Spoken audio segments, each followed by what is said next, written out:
Welcome to the Meta-Cron, episode 1.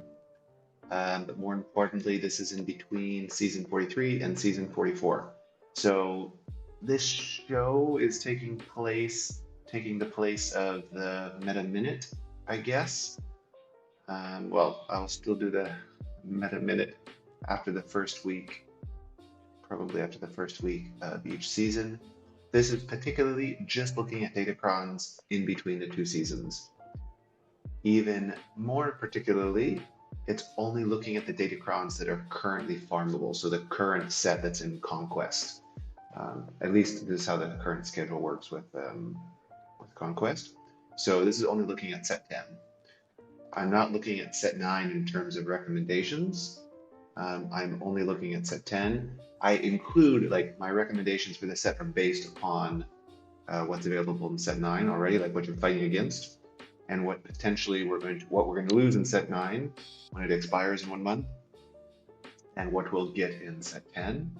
So this is all about the PvP meta for datacrons. So this is all game modes: 5v5, 3v3, and territory wars. No, it's not about arena. Chatting with somebody and they were asking about that. So I'm also only focusing on set 10 because this is the one that you can effectively, this is your last conquest you have at the time of this recording. You have like 9 days and a bit left to farm. Most people are probably like getting through to some of the later nodes. This is especially important now, I believe, because for the first time since we had datacrons, well, there's 2 changes they made last season, or for set 10. The ability to apply them at relic 1, 3, and 5 versus relic 3, 5, and 7. But I think far more importantly, and one that is unlikely to change, is datacron materials available in the shard shop. This is huge for your ability, again, depending on if they keep the materials there the same, for your ability to customize datacrons to your liking, because effectively it's the best place to get data cache and reroll materials, and those are both vital to having good datacrons. With set 10, what that means is that it's quite a bit easier to reroll, cheaper if you would. I mean, it all depends on your priorities, of course, what else you're doing. But charge up currency is valuable, but to make a very good datacron, it's much easier to get more datacrons to a higher level and reroll the level 3 and level 6 abilities to get what you want. For this set in particular, set 10, that makes a lot of sense because those are where the key abilities are, and they're pretty easy to get rerolls wise. Another change they made in datacrons, I'm not actually sure if I wrote that down here, but you might have noticed that some characters that share factions, like in set 10, Captain Rex, he's a clone trooper and he's Phoenix. Kanan and Ezra, they're Jedi and they're Phoenix. So you can get their level 9s if you go up the Phoenix path as a level 6, or you go up the Jedi path as a level 6. So that's quite cool. I mean, the level 9 abilities are exactly the same, but it makes it so that you can use the level 6 ability with either one of the factions you want to go with. The only one it really matters with, I guess, is Kanan, but it's a neat little touch. Sorry, not Kanan. I mean, the only one it really matters with is Captain Rex. Kanan's level 9 is not great. So, the overall goal of this show, I am not giving a datacron review. I am not going over every single ability. I'm not going over what is your best 20 or your best 30, 32 or something like that. I think it's 30 you said. Your best 30 datacrons. I am not giving a review compared, like best set of 60. You can have to, I'm not doing any of that. There's a lot of fantastic resources out there. We have one of them, grindarenascience.com/datacrons. It's an updated list of not every datacron, but for, I don't know, hundreds, but for many teams, it gives recommendations for level 3, level 6, level 9, for the stats, notes on where they fit in, whether it's offensive, defensive, etc. That is an awesome tool. Mostly 388 who manages that and gathers feedback and puts that in there. And there's a lot of guides from excellent creators that go over all of them, give you little charts and diagrams and all of that. That's not what this particular show is about. This is really about what is the best value for all PvP modes combined, not what is the best for TW, not the best for GAC, 3v3 or 5v5, whatever, but if you have a limited amount of resources or you want to prioritize, what datacrons or what, it's not even necessarily a particular datacron, although that's the format that I put it for there's 10. I'm going to talk about 10 datacrons. That's the format I put for these 10 datacrons. It's more, what are the abilities? What teams do you use these datacrons with? Obviously, the most valued datacrons you can use across a variety of teams. So depending on whether you're putting out offense or defense, depending on which teams you're facing, what you're trying to counter, again, depending on whether it's best if you can use a datacron in 3v3, 5v5, and TW, obviously. That's fantastic. And every guild has different TW requirements. This is very, very different. Some guilds, they just hope you have datacrons, and they don't build counters around particular datacrons. More competitive guilds, of course, will ask you to roll, one of this, one of that, one of whatever. And that's all different from guild to guild. And I think many competitive PvPers will use those same datacrons in GAC. But there's certainly a benefit to some GAC particular datacrons because of how Omicrons work, and some teams are totally different and you'd use certain setups in TW that you would never use in GAC and vice versa. So I consider all of that when I build this list of 10 datacrons that I think are the most bang for your buck if you combine all the PvP modes together, because you only have the same datacrons to use in all these modes. So how did I format that? I tried to format it as simply as possible. So the actual datacron, the teams that they can be used in, and then some notes I have about each one. And we'll go through and try and talk about all of them. I'm not going to read everything that I wrote down. This text will be, this is on Spotify as well. This text will be on the Spotify show notes if you want to look at it there. Or you can pause and look at the screen here. It should be readable on the left-hand side. I also have, I'll bring up some of the particular datacron stuff here on GG on their datacron page for some reference details. So I put this in two sections, these 10 datacrons into two total sections. One of them are, I don't know, I call them the amazing five, the best five, the most valuable, the MVPs, or the MVDCs, I guess, most valuable datacrons. And these are focused primarily on, again, as much as possible, all game modes. Also, these tend to be proven against the existing set, which is set 9.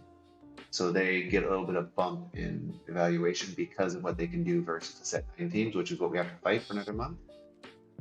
It's harder to say these are going to be, I think many of them will be great versus set 11, even though we have no clue what it is yet. But that's just speculation, in my opinion, and how the datacrons work. I think a lot of people have undervalued set 10 just because of how useful the set 9 level 3 is. It makes all the teams a little bit stronger. But set 10 has some crazy good stuff. And I really think that set 10 is a 5v5 set more than a 3v3 set. So I think we'll see a lot more of that, the power in this upcoming GAC season. And people have seen it for sure already in Territory Wars. It's just we don't have as many opportunities or not as common to share that.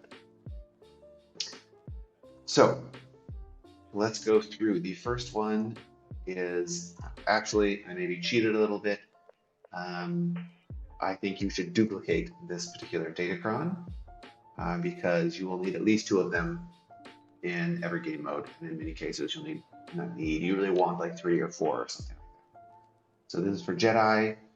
In all of the Jedi datacrons, you want to speed up at the level 3. And then you want the stacking for the level 6. That's when you get Foresight, you gain more offense, up to 200%, double your offense. Right now, it's not as super common because a lot of the JML teams are not super common. It's not the only one you use for Jedi, because JML teams still use protection from set 9. But the more that you have Jedi Cal available, you probably are not going to need protection as much. You just want to build damage, and Jedi Cal gives a lot of damage. And it gives the instant hit, so you're not racing as much against the tanks and stuff like that. The insta-kill, not the insta-hit. And this is just great because it's totally up to the player or the team to stack. It's not dependent on other variables, like you're not hoping you don't get hit or something like that. It's just gaining Foresight. Not keeping Foresight active, it can be removed, it's fine. But just gaining it in the first place gives you that offensive boost. So that is what I think by the way, the first 5, this is not in order 1, 2, 3, 4, 5. I think all of these are, you'll want at least these 5 datacrons at the very minimum in all game modes. The next one is clones.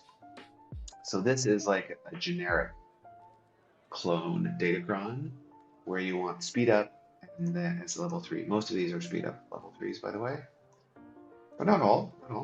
And then you want the level 6 stacking, and that's this one. I'll bring it up on the screen here in case you're not familiar with it. When any clone ally uses the basic, all clone trooper allies get 5% critical damage. Critical damage, not offense.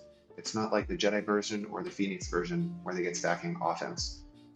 The only thing is, for the clones, there is no cap, which is quite amazing. Uncapped damage, but they have to crit for it to make a difference. So this is basically 501st and Bad Batch. You also have, you have Cody and Clone Sergeant and Rex in there, but Rex is probably going to be with Phoenix. So it's really, this is in 5s at least in TW. This is 2 datacrons, but most of the time people are just going to have 1 to put on offense or put on defense potentially. And there's a lot of varieties of like different stats you can build and stuff like that. But this is one that is a staple. At the very least, you can just put it with your Bad Batch team. All your Bad Batch team are going to be Relic 3 anyway. Easy to equip, easy to use. Fantastic. Because at least for one more season, it's most likely you'll be having the level set 9 rather with gas, just to make them so beefy. And we don't know yet what's set 11. If there's no good light side ones in set 11, you'll probably move to a clone-based datacron. So the 4th one, I'll say here, because I said the Jedi, you should have 2 of them, is the Phoenix. Phoenix, unfortunately, are not great in 3v3. Now you can use a Captain Rex datacron for Phoenix in 3v3, but Captain Rex is actually in 3v3, his Omicron works, like he gets bonuses from clones. I think probably his best use is anyway with Saw Gerrera, because Captain Rex is a rebel fighter too. Is he a rebel fighter? Let me look that up really quick. Yeah, he's a rebel fighter also. Okay, I didn't think I was making that up. So Captain Rex under the Saw team is what I think the best use in 3v3. So, really, the clone or Phoenix will do the same thing for him.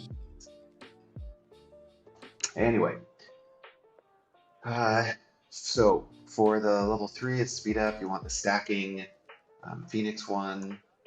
This is another uncapped stacking. Amazing. And they get offense, 10% offense. It's harder to stack than the clones though, because it's only on specials, but still amazing. And this is probably the team that will hit up the most in this upcoming 5v5 season. It already is killing GLs in Arena and TW, and that's going to continue in this 5v5. Different varieties you can use depending on what teams you're fighting, like different comps, Sabine or Chop or Ezra. So yeah, Sabine or Ezra, I guess, or Zed or something like that. But amazing. You do need R5 to use Captain Rex. Captain Rex is level 9, which you probably will want to do. But a lot of people who have Captain Rex unlocked anyway in the first place are probably going for Leia. So he's going to be at R7. If not, R5 is very, very worthwhile for Captain Rex. And Phoenix at R3 is good for the Profundity, good for their fleets, and it's a great team with this datacron. So now the last datacron here is it's a broad one. This is not the Tarfool datacron. That's a whole nother one. I'm going to cover it in the next set of 5. This is just having the level 3 of speed up and level 6 of either stun or damage reduction.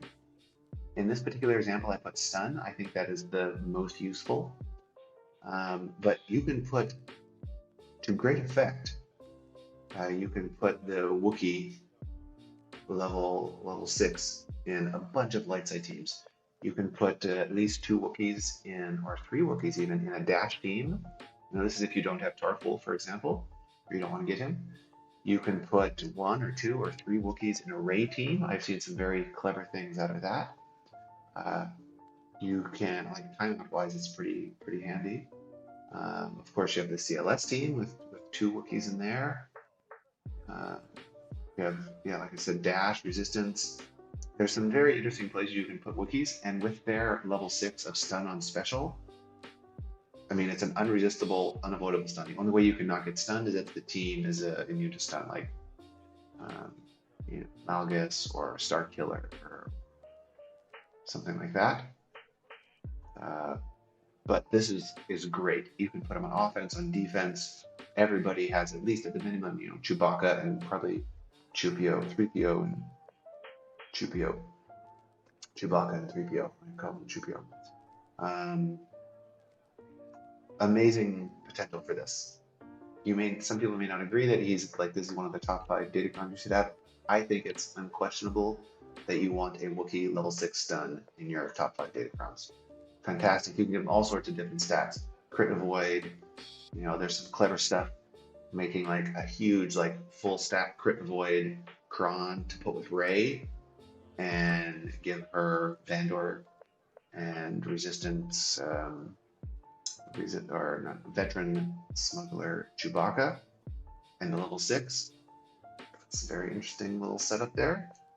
With Ben and L3 or something like that. Ben and Holdo. Ben and even JTR. Some interesting tech in there. So let's move on. Those are the 5. Again, 2 Jedi, clones, Phoenix, and the Wookiee one. So now this good 5. So again, this is just 10 datacrons. I think most serious competitive players will have a minimum of 10 datacrons. Not all of these datacrons require level 9, although it's pretty easy to get to level 9 now with the shard shop currency, the data cache being so available. So these are ones that I think that all 10 of the most competitive players will have. So now we're going over the ones that are a bit more flexible or more niche, maybe not in every single game mode, or maybe they only affect one character, or it doesn't really elevate the team to a new level. And I think starting out, there's a great example, JMK. He just wants the Jedi stacking and speed up.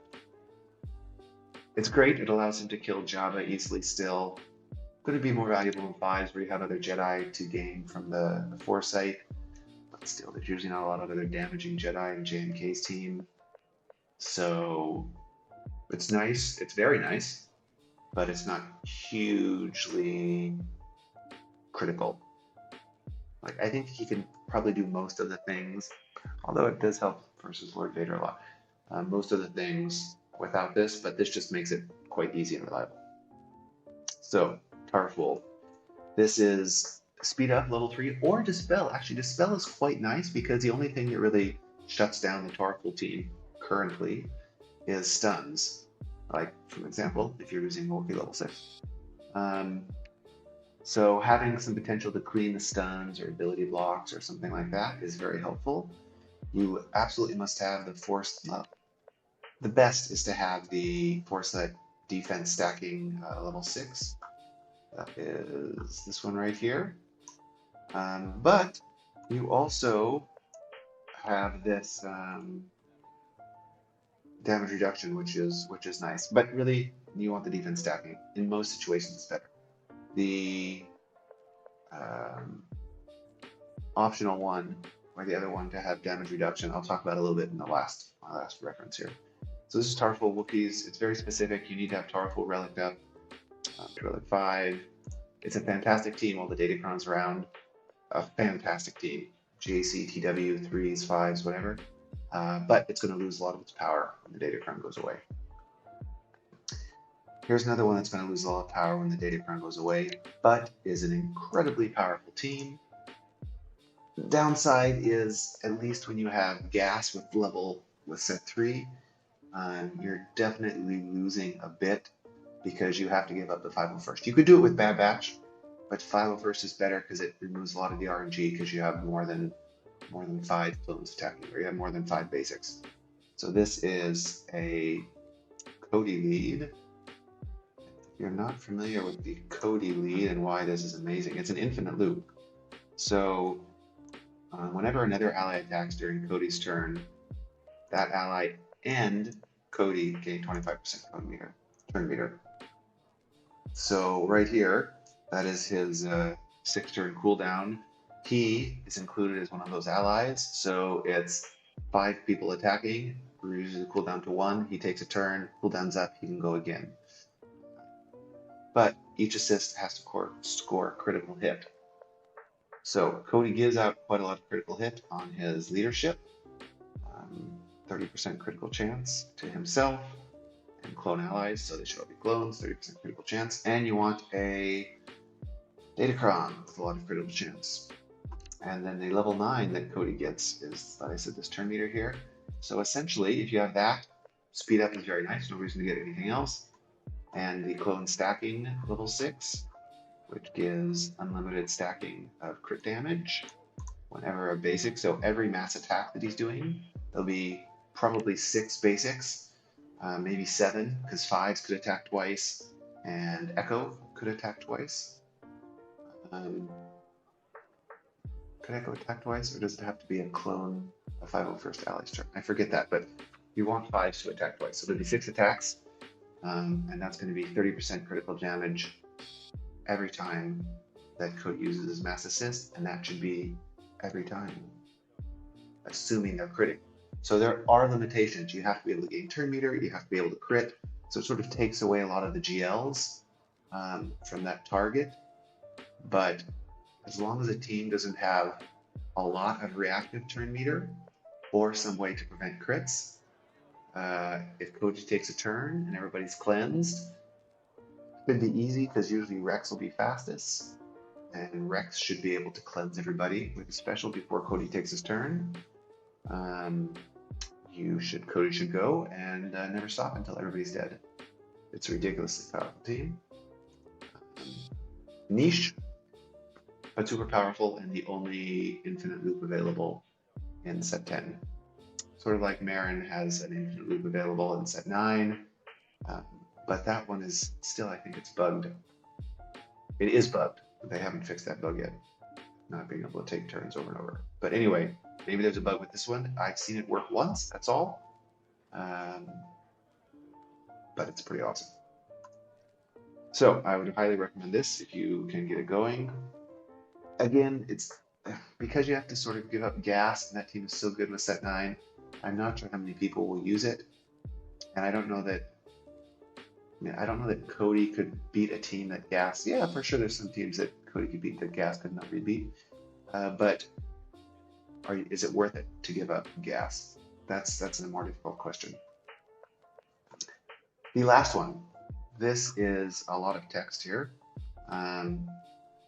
Niche niceness. So there's a lot of funny little, interesting, powerful, useful interactions. 25 minutes, my goodness. So I'll go over them a little bit. It's formatted in the same way where you talk about different level 3s you could use, level 6 you could use. So prod up, speed up. That's very nice. I'm not going to read everything I wrote here. I'll scroll down later. I'll just talk about them as I read the level 3s. Product, for instance, is fantastic with Padme Gideon. Gives a little more courage damage, thanks to the protection up mechanic that Padme Lead uses to translate into courage. Cool. The clone no revive, I think, will be the best datacron for Bad Batch, even with set 9 available, because the clone no revive allows them to take out teams, especially with Malicos coming out. I'm not sure that Bad Batch will be able to take out the Seer team with Malicos in it, but having no revive available is great. It helps like to shut down the Night Sisters. A lot of anti-Night Sister stack. The no revive, the clone no revive one, similar to the Phoenix regen when they get stunned. So there's a few characters on the Night Sisters that stun. They get 50% turn meter and recover 25% health and protection. That's crazy. That's amazing. Against a stunning team, Phoenix are going to be going like that. Really, really good. The Jedi and the Wookiee damage reduction are quite good. Again, sort of niche, but can be very helpful. The Wookiee Grit. Wookiee Grit is again rather niche. I'm not a huge fan of that. There's no counters right now where it like makes a huge difference. Somewhere it's nice, like in 3s, or I guess it helps slow down, I guess, the CLS teams a bit versus the Tarful teams, because Grit stops the exposed damage. Not stop, but it reduces it to like a tiny amount. But still, something to keep in mind is useful. Jedi damage reduction is fantastic. It's been really great in 3s using JNL and Jedi Knight Cal to kill the Lord Vader teams.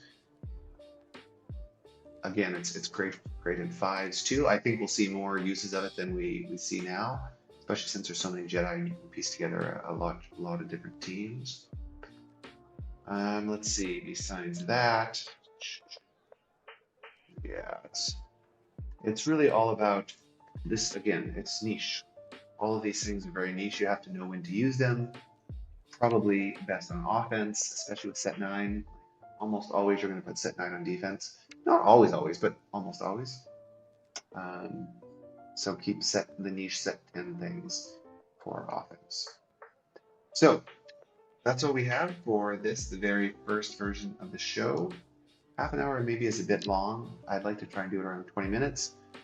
But this does not replace the meta, like the more long-form version I'll do in a few days. This is just looking at datacrons, top 10 datacrons that you should focus on to get the most bang for your buck amongst all PvP modes. In my opinion, I'd love feedback, thoughts. Tell me I'm wrong, tell me I'm right. Mostly I'd care to know if I'm wrong, to be honest. I think that I'm right most of the time, although of course that's not true. But I'd like to know when I'm wrong so I can be more right. So thank you for listening or watching this whole thing. If you have any feedback or any questions or whatever, let me know. Send me a DM, pop in Discord, look to YouTube if you're watching it there. Good luck with your preparations, and cheers.